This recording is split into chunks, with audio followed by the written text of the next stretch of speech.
علی Mirza جیلمی junior کی میں نے ایک ویڈیو دیکھی جس کو کسی نے ہاشم رضوی صاحب کے کلپ کے ساتھ جوڑ دیا تھا، اور ہاشم رضوی صاحب وہ شعر اس میں پڑھ رہے تھے جس کو علماء نے پڑھنے سے منع فرمایا ہے۔ خدا دے پکڑے چھڑائے محمد تے محمد دے پکڑے چھڑا کوئی نہیں سکتا۔ رب نپ لیا تے حضور چھڑا لین گے، جی حضور نے نپ لیا تو تے بچ کوئی نہیں ہونی۔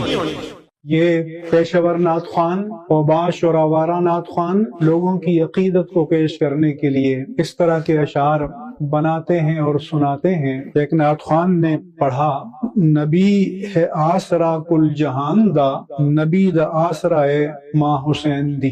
آپ کو کس نے یہ اختیار دیا کہ حرمت دین کو آپ پامال کریں؟ علماء کی ذمہ داری ہے کہ ان کی گرفت کریں، ان کو اسٹیج سے اتاریں اور لوگوں کے سامنے ان کو ملامت کریں۔ افمن حق علیہ کلمۃ العذاب، اے نبی بھلا جس کے حق میں عذاب کا حکم اللہ کی طرف سے ہو چکا ہے، افانت تنقذ من فی النار، کیا تم اسے بچا لو گے دوزخ میں جانے سے؟ او اس سے بڑی بات کون سی کرے تمہارا رب تم سے؟ علی مرزا جیلمی جونیئر کی میں نے ایک ویڈیو دیکھی جس کو کسی نے ہاشم رضوی صاحب کے کلپ کے ساتھ جوڑ دیا تھا، اور ہاشم رضوی صاحب وہ شعر اس میں پڑھ رہے تھے جس کو علماء نے پڑھنے سے منع فرمایا ہے۔ میں آپ کے سامنے وہ بات رکھتا ہوں کہ یہ ایک شعر موجود ہے، خدا جس کو پکڑے چھڑائے محمد، محمد کا پکڑا چھڑا کوئی نہیں سکتا۔ تو اس میں سب سے پہلے تو بات یہ ہے کہ سرکار جان عالم صلی اللہ علیہ وسلم اللہ کے عبد و رسول ہیں، اور اللہ تعالیٰ ان کا خالق ہے، اور خالق اور مخلوق کے درمیان میں تقابل محض غلط اور باطل ہے۔ علماء کرام نے اسے منع فرمایا ہے۔ جیسے میں آپ کے سامنے یہ علامہ غلام رسول سعیدی صاحب نے اس شعر کے بارے میں یہ بات بیان کی ہے اپنی تفسیر کے اندر۔ آپ فرماتے ہیں اول تو اللہ تعالیٰ اور اس کے رسول میں اختیارات کا تقابل کرنا ہی غلط اور باطل ہے۔ پھر یہ کہنا کہ رسول اللہ صلی اللہ علیہ وسلم کی طاقت اور اقتدار اللہ کے اختیار اور اقتدار اور طاقت سے زیادہ ہے، فرمایا معاذ اللہ، فرمایا یہ تو خالص کفر اور زندگی ہے، اس سے بچنا چاہیے۔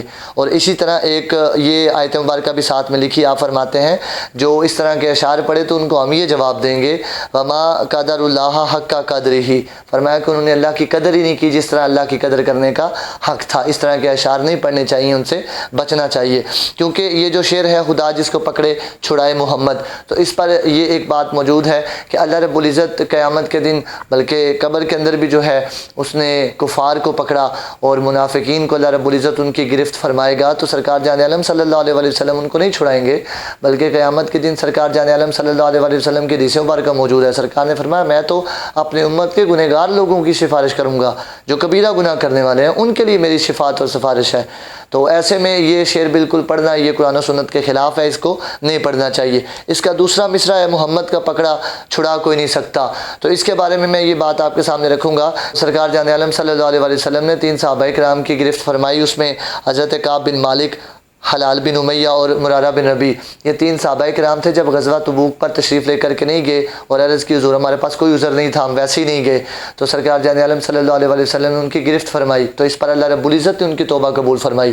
سرکار نے بھی فرمایا یہاں تک کہ اللہ کا فیصلہ آ جائے، اللہ تعالیٰ تمہاری توبہ قبول فرمائے۔ تو اب دیکھیں یہ جو شعر ہے محمد کا پکڑا چھڑا کوئی نہیں سکتا، تو سرکار نے اگر ان کی گرفت فرمائی تو علامہ غلام رسول سعیدی صاحب رحمۃ اللہ تعالیٰ علیہ فرماتے ہیں جب سرکار نے ان کی گرفت فرمائی تو اللہ تعالیٰ نے ان کو چھڑا لیا۔ تو اس بات سے بھی اس حدیث مبارکہ کی روشنی میں بھی یہ شعر پڑھنا درست نہیں ہے، اس لیے فرمایا کہ اس طرح کے اشعار کو جس میں اللہ اور اس کے رسول کا تقابل ہو یہ بالکل باطل ہے، ان کو نہیں پڑھنا چاہیے۔ اسی موضوع پر آپ کے سامنے میں ابو داؤد شریف کی ایک حدیث مبارکہ آپ کے سامنے رکھتا ہوں۔ سرکار جان عالم صلی اللہ علیہ وسلم کے پاس ایک اعرابی حاضر ہوا اور آ کر کے عرض کرنے لگا سرکار بچے ضائع ہو گئے، مال لوٹ لیے گئے، مویشی ہلاک ہو گئے، آپ اللہ کے حضور میں بارش کی دعا فرمائیے، اور ہم آپ کو اللہ کی بارگاہ میں شفیع بناتے ہیں اور اللہ کو آپ کے حضور شفیع لاتے ہیں۔ جب یہ بات کی تو سرکار جان عالم صلی اللہ علیہ وسلم نے روک دیا، فرمایا افسوس ہے، تم کو کیا پتہ تم کیا کہہ رہے ہو؟ تو سرکار جان عالم صلی اللہ علیہ وسلم بار بار سبحان اللہ سبحان اللہ، آپ یہ بات بیان فرماتے رہے۔ تو سرکار جان عالم صلی اللہ علیہ وسلم نے جب یہ بات بیان فرمائی تو آپ کے چہرے مبارک پر خوف کے آثار ظاہر ہوئے، تو آپ نے فرمایا تم پر افسوس کہ تم نے کیا کہہ دیا، تم نے اللہ کی شان نہیں دیکھی، اللہ کی کتنی شان ہے۔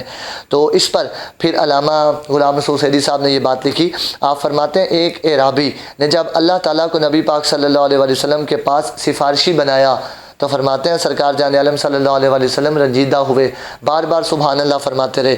تو فرماتے ہیں ایسے میں آپ سوچئے کہ جب رسول اللہ صلی اللہ علیہ وسلم کو اللہ تعالیٰ سے بڑھانے کی یہ نکتہ آفرینی کی گئی کہ خدا جس کو پکڑے چھڑائے محمد، محمد کا پکڑا چھڑا کوئی نہیں سکتا۔ فرماتے ہیں جب یہ نکتہ آفرینی سرکار جان عالم صلی اللہ علیہ وسلم کے لیے کی گئی تو فرماتے ہیں سرکار کتنا رنجیدہ ہوئے ہوں گے، آپ نے کتنا افسوس کیا ہوگا۔ تو اس لیے اس طرح کے اشعار پڑھنے سے بچنا چاہیے، ایسے شاعروں سے بھی بچنا چاہیے۔ اللہ رب العزت نے قرآن پاک کے اندر شعراء کے لیے یہ بات بیان فرمائی ہے، جو اکثر شاعر ہوتے ہیں نا، فرماتے ہیں کہ یتابعہم الغاوون، فرماتے ہیں کہ گمراہ لوگ جو ہوتے ہیں نا ان کی پیروی کرتے ہیں۔ اور پھر فرمایا کہ فی کل وادی یہیمون، فرماتے ہیں کہ یہ شاعر جو ہوتے ہیں نا ہر وادی کے اندر بھٹکتے پھرتے ہیں۔ تو شاعروں کی باتوں پر جو ہے نا وہ عقائد کی اعمال کی بنیاد نہیں رکھی جا سکتی، یہ تو بھٹکتے پھرتے ہیں وادیوں کے اندر، یہ اللہ رب العزت کا قرآن پاک کے اندر فیصلہ ہے۔ اس لیے اس طرح کے شعروں سے بھی بچنا چاہیے اور اس طرح کے شاعروں سے بھی بچنا چاہیے۔